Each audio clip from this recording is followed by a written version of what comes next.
जैन साथियों, कैसे हो आप सब? आई हो क्या बच्चे हो गए? पढ़ाई भी बहुत अच्छे से चल रही हो आप सबकी। तो मैं आप लोगों को गवर्नमेंट 5 भर्तियों के बारे में बताने वाली हूँ जो ऑल इंडिया भर्ती होने वाली है। एंड मेल एंड फीमेल दोनों अप्लाई कर सकते हैं। अगर आप 10th 12th ग्रेजुएशन कर रखे हो तो इस वीडियो को एंड तक जरूर देखना है। और आप लोगों के जो छोटे छोटे कमेंट आते हैं ना, तो ये कमेंट नहीं आएंगे, इसलिए मैं कह रही हूँ वीडियो को पूरा एंड तक देखना, इसमें आपका ही बेनिफिट है। तो सबसे पहले मैं आप लोगों को बता दूं कि पहली भर्ती कौन सी है। तो आप लोगों की जो कुछ दिन पहले आपको पता चली होगी एसबीआई की भर्ती।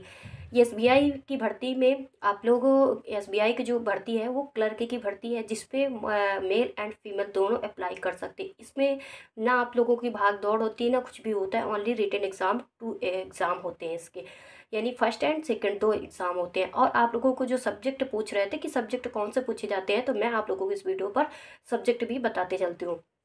तो सबसे पहले आपका इंग्लिश पूछा जाएगा, जिसमें 30 क्वेश्चन रहने वाले हैं। और उसमें जो टाइमिंग मिलेगी, क्योंकि इस पे ऐसा होता है बैंक की भर्ती में, इसमें जो सब्जेक्ट होगा उसके साथ साथ टाइमिंग आपकी चलती है। जैसे आपने इंग्लिश सब्जेक्ट को कर रहे हो, आपको अगर 20 मिनट मिला है तो फिर चाहे आपका क्वेश्चन छूट जाए चाहे कुछ भी हो जाए, 20 मिनट अगर आपका हो गया तो ऑटोमेटिक आपका एंड हो जाएगा एंड सेकंड सब्जेक्ट शुरू हो जाता है। मैंने भी इसका एग्ज़ाम दे चुकी हूँ। तो मैं आपको बता दूं कि फिर उसके बाद मैथ होती है, जिसमें 35 क्वेश्चन रहने वाले होते हैं, 20 मिनट आपकी टाइमिंग मिलती होती है। उसके बाद रीजनिंग है, 35 क्वेश्चन होते हैं एंड 35 नंबर का मतलब 35 जो क्वेश्चन होते हैं उसके साथ आपका 20 मिनट टाइमिंग मिलने वाली होती है। टोटल टाइमिंग आपकी 1 घंटे की होती है। एंड जो निगेटिव मार्किंग इस पर होती है 1/4 की निगेटिव मार्किंग होने वाली होती है। और 100 क्वेश्चन होते हैं इस पर। फिर उसके बाद आप लोगों की जो इस पे सैलरी वगैरह होती है वो 47,000 सैलरी होने वाली होती है। एंड एज वगैरह जो इसकी है तो 20 से 28 ईयर होती है। आपने ग्रेजुएशन कर रखा है, आपकी एज जो है 28 मतलब 20 से 28 ईयर्स है। और इसके साथ साथ आपकी कैटेगरी के हिसाब से छूट भी मिलती है।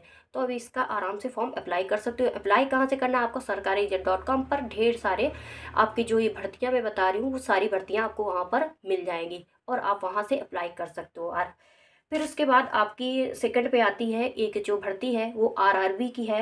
आरआरबी की भर्ती आई हुई है, जिसकी पोस्ट है, तो वो पोस्ट जैसे रहने वाले हैं तो काफ़ी इसके पोस्ट हैं वो कम है। जैसे एसबीआई के पोस्ट है वो काफ़ी ज़्यादा है, 13,735 है। बट इसके आरआरबी की जो आई हुई है न्यू भर्ती, उसके पोस्ट है 1,036। और ये आपकी टीचिंग भर्ती है, यानी रेलवे के अंदर आपको टीचिंग वगैरह करना चाह रहे हो तो इसमें अप्लाई कर सकते हो। और इसकी जो एजुकेशन क्वालिफिकेशन है तो वो काफ़ी अच्छी मांगी गई है, यानी आपकी एजुकेशन क्वालिफिकेशन है 12th कर रखा है, 10th कर रखा है, तो इसका फॉर्म अप्लाई कर सकते हो। एंड इसकी जो डेट आएगी, मतलब अप्लाई कब से करना है, तो ये अप्लाई आपको 7 जनवरी से शुरू हो जाएगा एंड 6 फरवरी तक आपका इसका फॉर्म अप्लाई करना है, यानी 2025 की भर्ती है। और ये इसके कहाँ से अप्लाई करना है, तो मैंने आपको बताया सरकारी.com आपकी मेन साइट पर अप्लाई करना है, इधर उधर कहीं भी नहीं जाना है आप सबको। और इसकी सैलरी वगैरह है वो काफ़ी अच्छी खासी है, यानी 34,800 रुपये रखी गई है इसकी सैलरी मैक्सिमम। और उसके बाद मैं आपको बता दूं एज आपकी इसकी क्या रहने वाली होती है। एज जो है 18 से 48 ईयर रखी गई है, यानी आपको रेलवे के अंदर टीचिंग करना, आपकी एज 18 से 48 ईयर है तो आप इसका फॉर्म अप्लाई कर सकते हो। 10th और 12th ही एजुकेशन मांगी गई है।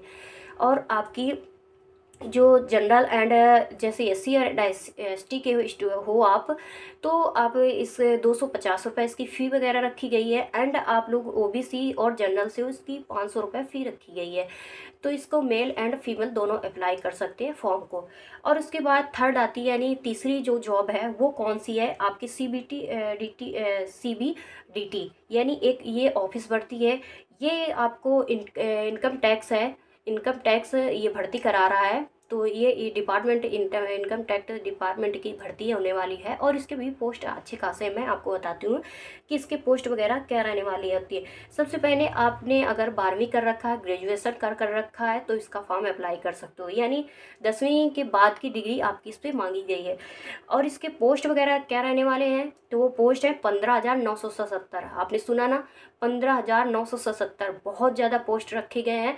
और ये इनकम टैक्स विभाग के अंदर आने वाली ये भर्ती होती है, इसको अलग से कराया जा रहा है। तो इसके लिए एज है वो काफ़ी अच्छी मांगी गई है, इतनी ज़्यादा नहीं है, और जिसकी एज ओवर हो चुकी वो तो बिल्कुल अप्लाई कर सकता है। यानी 18 से 40 ईयर रखी गई है इसकी एज। तो आप आराम से इसका फॉर्म अप्लाई कर सकते हो, और पोस्ट वगैरह भी है तो सिलेक्शन भी आपका अच्छे खासे हो जाएगा। और ये ऑल इंडिया भर्ती है, किसी भी स्टेट्स के अंदर से आ रहे हो आप इसका फॉर्म अप्लाई कर सकते हो। और ओबीसी एंड जनरल वालों के लिए 500 रुपये फ़ी पड़ेगी, एंड जो एससी एंड एसटी का स्टूडेंट है उसके लिए कोई भी पैसा नहीं पड़ने वाला है। और उसके बाद सैलरी वगैरह है वो आपकी 45,000 से 75,000 रखी गई है। अब ये भर्ती कब आपकी आएगी और कब इसका फॉर्म जो अप्लाई होगा वो आपको जनवरी माह के फर्स्ट वीक से अप्लाई होना शुरू हो जाएगा। उसके बाद आपको मैं बताती हूँ चौथी भर्ती कौन सी है। ये वाटर डिपार्टमेंट की भर्ती है। वाटर डिपार्टमेंट का मतलब जल विभाग की भर्ती है। जल विभाग की भर्ती में कितने पोस्ट आए हुए हैं एंड एजुकेशन क्वालिफिकेशन क्या चाहिए, तो इसमें ज़्यादा कुछ झंझट नहीं है जिससे आप लोग परेशान हो जाओ। तो इसमें क्या है, ये भी एक ऑल इंडिया भर्ती है, एंड मेल एंड फीमेल दोनों अप्लाई कर सकते हैं। आप गर्ल्स हो तो वैसे भी आप अप्लाई कर सकते हो, अच्छी जॉब है। और इसके पोस्ट हैं वो 3314 पोस्ट रखे गए हैं, ऑल इंडिया इसकी भर्ती है। एंड सैलरी आपकी 24,000 रखी गई है, मिनिमम 24,000 है। उसके बाद आप लोगों को गवर्नमेंट अलग से कुछ खर्च वगैरह देती है जिसमें काफ़ी ज़्यादा ये सैलरी बढ़ जाती है। और उसके बाद एज आपकी इस पर रखी गई है 18 से 40 ईयर्स आपकी एज रखी गई है। और उसके बाद इसमें रिटन एग्ज़ाम होता है, ओनली एक एग्ज़ाम होगा आपका, एक रिटन एग्ज़ाम होगा। उसके बाद आपका जो डॉक्यूमेंट लगते हैं उनका डॉक्यूमेंट का वेरिफिकेशन होगा, उसके बाद आपका सिलेक्शन होगा। इस पर कुछ भी ऐसा कुछ नहीं है जिससे आप लोगों को कोई किसी तरह के परेशानी का सामना करे। एकदम सिंपल प्रोसेस, रिटन दो, रिटन आपका क्लियर हो गया तो उसके बाद आपके डॉक्यूमेंट जो मांगेंगे लगेंगे वो आपका वेरिफिकेशन होगा, उसके बाद आपका सिलेक्शन प्रोसेस हो। अब आप इसके लिए एजुकेशन क्या होनी चाहिए, आपने अगर 10वीं कर रखा है 12वीं कर रखा है तो इसका फॉर्म अप्लाई कर सकते हो। तो अधिकतर भाई बहन 10वीं 12वीं वाले तो आराम से सब लोग देख ही रहे होंगे। और आप ग्रेजुएशन कर रहे हो कुछ भी कर रहे हो 10वीं कर रखे तो मतलब 10वीं के बाद से आप कहीं कोई भी अप्लाई कर सकते हो कि ये समझ लो आप, ठीक है। उसके बाद आपकी थर्ड जो आपकी 5वीं भर्ती हो गई वो भर्ती है एफसीआई की, जो आप लोगों ने कुछ दिन पहले ही देखी होगी। एफसीआई की भर्ती जो आपको पूरे यूट्यूब पर छाई पड़ी थी, एफसीआई एफसीआई। ये एफसीआई की भर्ती मैं आपको बता दूं बहुत अच्छे तरीके से, ये फूड विभाग की भर्ती होती, इसको मैं खुद फॉर्म फिल कर चुकी हूँ इसकी मतलब इसका फूड विभाग का। तो इसलिए मैं कह रही हूँ अच्छा खासा एग्ज़ाम भी होता है, मैं ये भी बता दूँ, क्योंकि ये आईबीपीएस एग्ज़ाम कराता है और ये बैंकिंग की तरह सारा कुछ इसका प्रोसेस होता है। और जिस इसमें जो पोस्ट है तो आपको पता होगा कि 36,566 पोस्ट रखे गए हैं, यानी 36,000 बहुत ज़्यादा होते हैं। और ऑल इंडिया भर्ती मेल फीमेल दोनों अप्लाई कर सकती हैं। और इसके लिए एजुकेशन क्वालिफिकेशन आपको आराम से पता होगी कि 10वीं 12वीं एंड ग्रेजुएशन तीनों लोगों का अप्लाई कर सकते हो, क्योंकि इसके अंदर पोस्ट वगैरह रखे जाते हैं, जो पोस्ट अपने अपने हिसाब से सेलेक्ट करना होता है कि आप किस पोस्ट पर अप्लाई करना चाह रहे हो, उसी पोस्ट के हिसाब से इसके लिए फॉर्म फिल करना होता है। अब इसमें जो फ़ी वगैरह होती है वो फ़ी आप लोगों की ज़्यादा मांगी नहीं गई है, और एज वगैरह आपके 18 से 32 ईयर रखी गई है। और उसके साथ साथ आपके 18 से 32 जनरल तक वालों की है। उसके बाद आपको जैसे ओबीसी हो, एससी एसटी के स्टूडेंट हो तो इन लोगों के लिए एज रिलैक्सेशन छूट दी गई है, यानी एज पे छूट वगैरह मिली है। किसी को 5 ईयर्स की, कभी 3 मतलब 3 साल की, ऐसे करके छूट मिली गई है।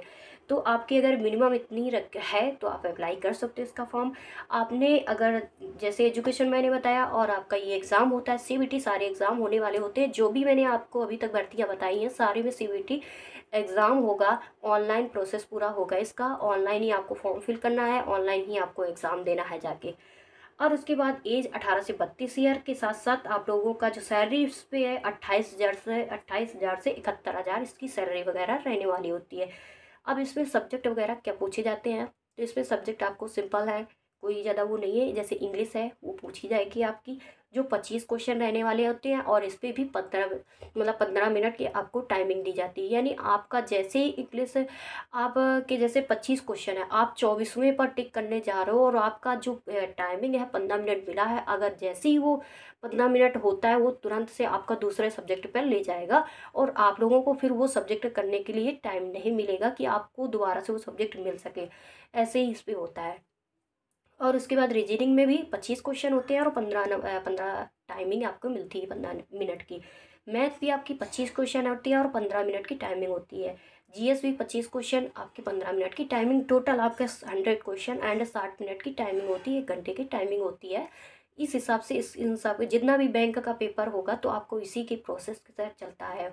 उसमें सब्जेक्ट के हिसाब से टाइमिंग मिलता है, लेकिन अलग विभाग पे आपने देखी होगी, अलग डिपार्टमेंट में जो भर्तियाँ होती है तो उनमें ऐसा होता है कि टोटल टाइमिंग आपको ऐड होके मिलता है। यानी आपको जैसे एक 90 मिनट का टाइमिंग है तो 90 मिनट में आप कोई भी सब्जेक्ट उठा के कर सकते हो, उसमें कुछ नहीं होता है बॉन्डिंग। लेकिन इसमें जो भी बैंकिंग विभाग की भर्तियाँ होती हैं उनमें ऐसा कुछ नहीं होता है। इनमें अलग से आपको टाइमिंग डिवाइड होके मिलता है, सब्जेक्ट वाइज सब्जेक्ट के हिसाब से डिवाइडेशन होता है, उसके बाद आपका जो इसमें मिलने वाला होता है। मैंने एग्ज़ाम दिया तभी मैं इस चीज़ को बता पा रही हूँ। तो लगभग आप लोगों ने ये सारी अगर एजुकेशन ले रखी है तो इसके लिए आप लोग तैयार हो जाना है और जल्दी जल्दी से आपको फॉर्म अप्लाई करना है। सरकारी.com पर कोई भी किसी भी इधर उधर की साइट पर जाके नहीं अप्लाई करना है और आपकी मेन साइट पर अप्लाई होना शुरू हो जाएंगे। और इन सारी भर्तियों की जो जानकारी है आप लोगों की कब से अप्लाई होगी ये आपको मैं ज़रूर बता दूंगी। एंड जनवरी के फर्स्ट वीक से आप लोग बिल्कुल से रेडी रहना। और आपकी जो जीडीएस वाली भर्ती है उसके बारे में मैं जल्दी आपको बताऊंगी, क्योंकि जीडीएस की भर्ती आने वाली है। और ये जीडीएस की जो भर्ती होती है वो मेरिट बेस भर्ती होती है। तो ठीक है, मिलते हैं नेक्स्ट वीडियो में। बाय बाय, नमस्ते।